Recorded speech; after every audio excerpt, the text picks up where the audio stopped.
మహిళా లోకానికి స్వాగతం. అందరికీ నమస్కారం అండి. మనము తిరుప్పావై పాసురాలను రోజు అనుసంధానం చేసుకుంటున్నాము ఒకటి. మరి 5వ పాసురం అయిపోయింది, అర్థం విశేషాలు తెలుసుకున్నాం. ఈరోజు 6వ పాసురాన్ని విన్నపం చేసుకొని అర్థ విశేషాలను తెలుసుకుందాం. ముందు పాసుర విన్నపం చేసుకుందాం.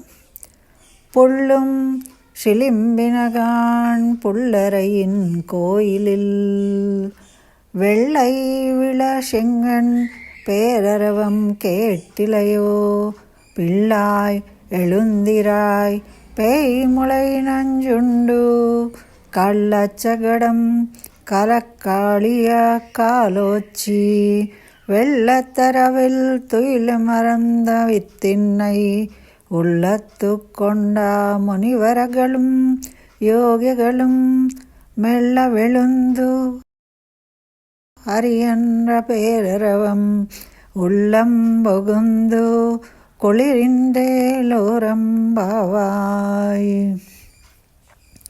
ఇది 6వ పాసురం. ఈ 6వ పాసురం ద్వారా మరి ఇక్కడ జరిగే సన్నివేశాన్ని ముందు చెప్పుకుందాం. 5వ పాసురంలో గోపికలందరూ అక్కడ సమావేశమయ్యి అందరూ వారి యొక్క అనుమానాలను నివృత్తి చేసుకున్నారు.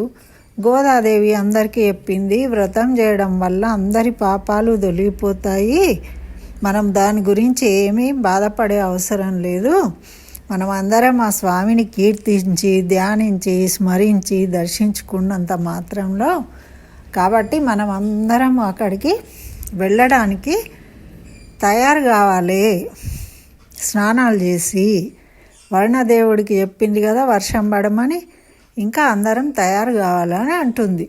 అంటే అందులో ఒక గోపిక ఏమన్నదంటే, మనం ఎటన్నా వెళ్తూ ఉంటే అంటూ ఉంటారు కదా అండి, అయ్యో వాళ్ళు రాలేదు ఇంకా అని. అయ్యో ఎవరు రాలేదు అంటే ఇంకొక 10 మంది గోపికలు రాలేదట. అయితే మరి సరే అక్కడికి వెళ్ళి వాళ్ళని మేల్కొల్పి తీసుకుని వెళ్దామని వీళ్ళందరూ నిశ్చయించుకున్నారు. ఆ విధంగా వాళ్ళందరూ సరే అని ఈరోజు ఒక మొదటి గోపికను లేపే ప్రయత్నం చేస్తున్నారు వీళ్ళు. ఆ గోపిక ఇంటికి వెళ్ళిండ్రు. ఆమె భగవద్ అనుభవంలో ఉందట, నిద్రించింది, నిద్ర లేవలేదు.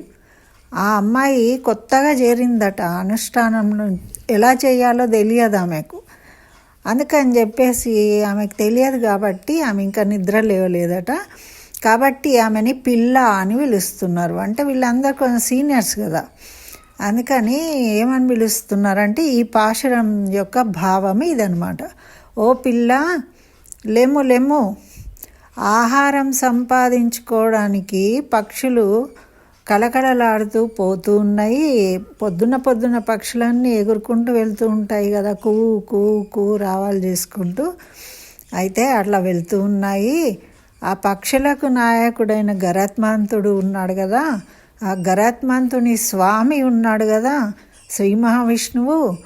ఆ శ్రీ మహావిష్ణువు ఆలయంలో ఉండే శంఖనాదం చేస్తారు పూజారులు. అయితే ఆ శంఖనాదం చేసి సేవకు సమయం అయింది, రండి అని పిలుస్తూ ఉన్నారు, నీకు వినిపించడం లేదా ఆ చప్పుళ్ళేవి అంటే పూర్వకాలంలో అలా నిశ్శబ్దంగా ఉండేది. కోడి కూత, పక్షుల కూతలు, తెల్లవారింది అని తెలవడానికి గుళ్ళో గంటలు ఇవన్నీ ఉండేవి. అందరూ లేచి పనులు చేసుకునేవాళ్ళు. అదే అడుగుతున్నారు, నీకేం వినబడతలేదా, ఇంకా లేవట్లేదు, మరి మిమ్మల్ని ఎవరు లేపిండ్రు, మీరు ఇంత తొందరగా ఎలా లేచారు అని అనుకుంటున్నావా, నీకు ఆ సందేహం ఏం అవసరం లేదు.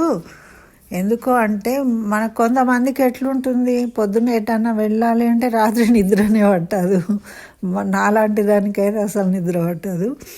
అయితే వీళ్ళు ఏం చెప్తున్నారంటే, విను, మేము ఎలా లేచామంటే పూతన స్తన్యము పానము చేసిండు, విషము ఆరగించిండు చూడు, మళ్ళీ శకటాసురుణ్ణి సందులు విడిపోవునట్లు కాలుతోని తన్ని కూల్చివేసిండు కదా.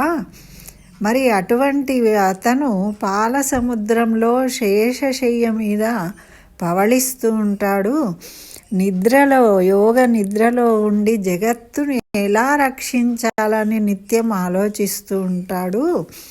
మరి అటువంటి వాడు మరి ఎవరి దగ్గర ఉంటాడట అంటే భక్తుల యొక్క హృదయ కమలంలో ఉంటాడు.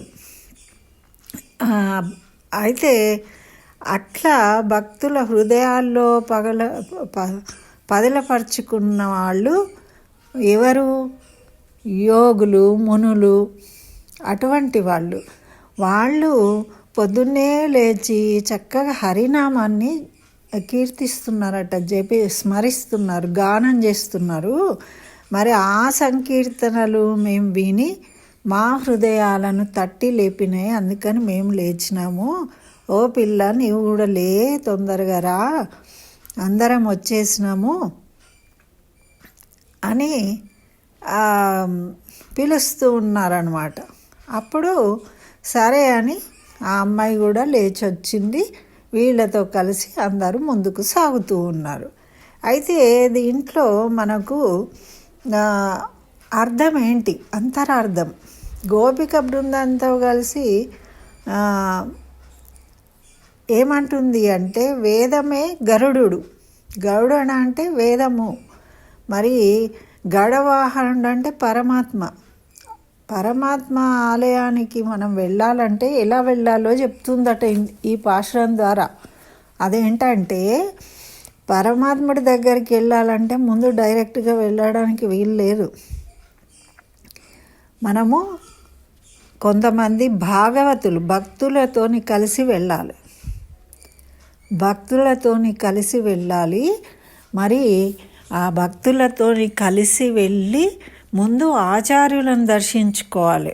దేవాలయంలోకి వెళ్తే ఆచార్యులను దర్శించుకున్న తర్వాత ప్రదక్షిణాకారంలో ప్రదక్షిణం చేసి ధ్వజస్తంభానికి నమస్కరించుకోవాలి. నమస్కరించుకున్న తర్వాత అప్పుడు అమ్మవారిని నమస్కరించుకోవాలి. అమ్మవారిని నమస్కరించుకున్న తర్వాత గుళ్ళో గర్భగుడిలో ఉన్న అప్పుడు ఆ పరమాత్మను మనము దర్శించుకోవాలన్నమాట. అంటే ఇది ఒక ప్రోటోకాల్. ఇప్పుడు ఒక ప్రైమ్ మినిస్టర్ దగ్గరికి వెళ్ళాలి, లేకుంటే ఒక ఆఫీసర్, కలెక్టర్ దగ్గరికి వెళ్ళాలి అంటే ఒక్కో లెవెల్లో ఒక ప్రోటోకాల్ ఉంటుంది, ఎవరి ముందు ఎవరి తర్వాత అనేది. అట్లా ఒక దేవాలయానికి వెళ్ళి పరమాత్మని దర్శించుకోవడానికి కూడా ఇది ఒక పద్ధతి. కాబట్టి దీన్ని పాటించాలి అని మనకు తెలుపుతుంది. అందుకే వీళ్ళు భక్తులను, భగవద్ అనుభవం గల భక్తులను, గోపికలను మేల్కొల్పుతూ ఉన్నారు అని ఒక అర్థం. తర్వాత మనకు ఇంకో విషయం ఏంటి? వీళ్ళని మేల్కొల్పే అవసరం ఏంటిది అసలు అంటే, ఎవరైనా ఎక్కడైనా ఏదైనా ఒక మంచి కార్యం తలబెట్టిండ్రండి.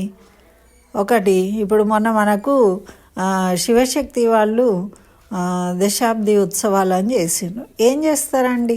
మంచి వాళ్ళను, పెద్ద పెద్ద వాళ్ళను, పండితులను ఆహ్వానించి వాళ్ళ ద్వారా మనకు ఉపదేశాలు ఇప్పిస్తారు కదా.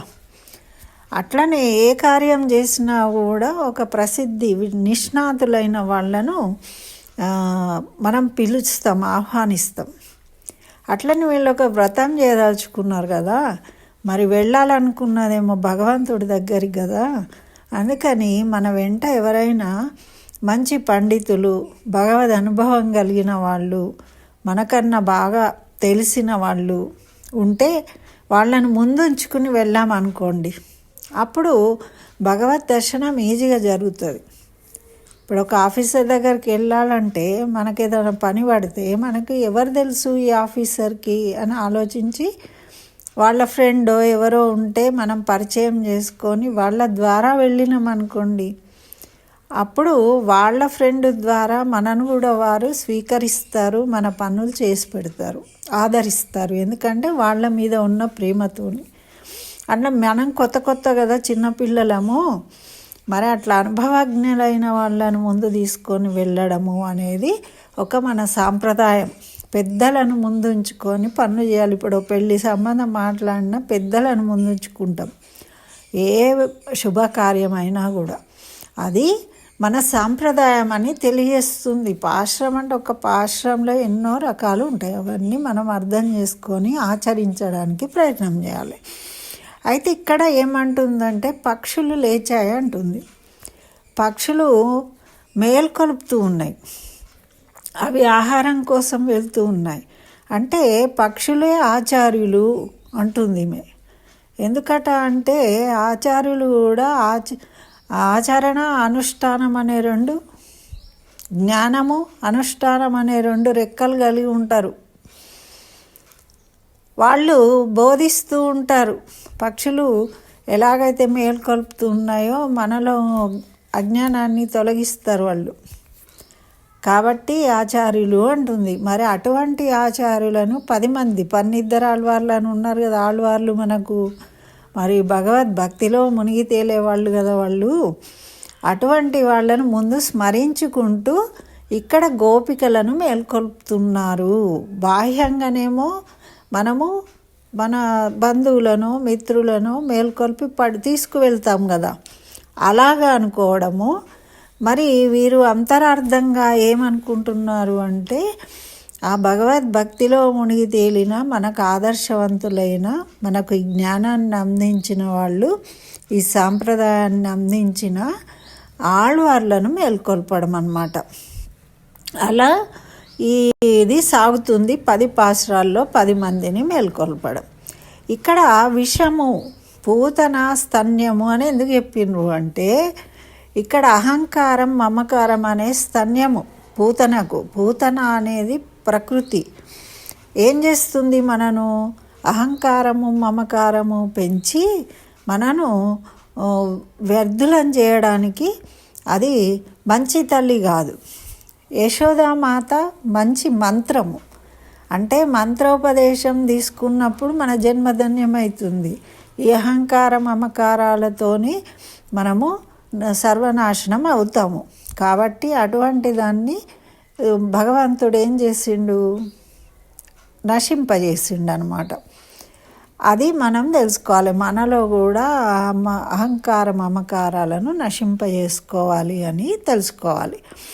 అలాగే మరి మనము ఏది పదార్థం తీసుకున్నా కూడా ఆ కృష్ణుడు ఆ పాలను విషాన్ని ఇవ్వడానికి వస్తే దాన్ని అంతం చేసిండు కదా, అది చెడుది అని మనకు తెలియజేసిండు. కాబట్టే మనము ఏ ప్రసాదము అనుకుంటాం కదా, ఇంట్లో ఏ వండిన పదార్థమైనా ఏది చేసినా కూడా ఏ మంచి పని కార్యము పదార్థం తినేదే అని కాదు, ఏది చేసినా దానం చేసినా ఏది చేసినా కూడా మనము కృష్ణార్పణం అనుకోవాలి. ఎందుకు అంటే ఆ కృష్ణార్పణం అనడం వల్ల అందులో ఇప్పుడు ఆమె తీసుకొచ్చిన విషము అనేది తొలగించబడింది. అలాగే అక్కడ ఉన్న విషయంలో ఏవైనా చెడు ఉంటే అది తొలగిపోతుంది, భగవంతుని యొక్క ప్రసాదం అవుతుంది, భగవంతుడి యొక్క అనుగ్రహం కలుగుతుంది దానికి. అందుకని మనం కృష్ణార్పణం అనుకుని తీసుకోవాలని చెప్తారు. అది కూడా ఇక్కడ మనకు తెలియజేస్తుంది గోదామ్మ. కాబట్టి ఇటువంటి విశేషాలు అన్నీ కూడా మనము మంచిగా అర్థం చేసుకొని వాటిని ఆచరణలో పెట్టుకోవాలి. ఎంతెంత పెద్ద పుస్తకాలు చదవలేము కదా, కనీసము ఈ పాసురాల ద్వారా అయినా మనము తెలుసుకొని మనము ఉద్ధరింపబడాలి అని మనకు ఆచార్యులు ఈ విధానాన్ని తెలియచేసిండ్రనమాట. అయితే ఇక్కడ మనకు కర్మయోగాన్ని తెలియజేస్తుంది, జ్ఞానయోగాన్ని తెలియజేస్తుంది. అదే భగవద్గీతలో చెప్పింది. కర్మయోగం ఏంటి, మనము భగవద్ ఆరాధన చేసుకోవడము, కీర్తించడము, స్మరించడము, జపం చేయడము, తపస్సు చేయడం, మనకు ఏది వీలైతే అది చేయడం. లేదు భగవంతుడు చెప్పినట్టుగా ఇతరులకు సహాయం చేయడము, మంచి మాటలు మాట్లాడడము, ఇవన్నీ కూడా కర్మయోగము. కర్మలు, మంచి కర్మలు చేయడం వల్ల కూడా భగవంతుడిని చేరవచ్చు. తద్వారా ఏమవుతుంది, జ్ఞానయోగం.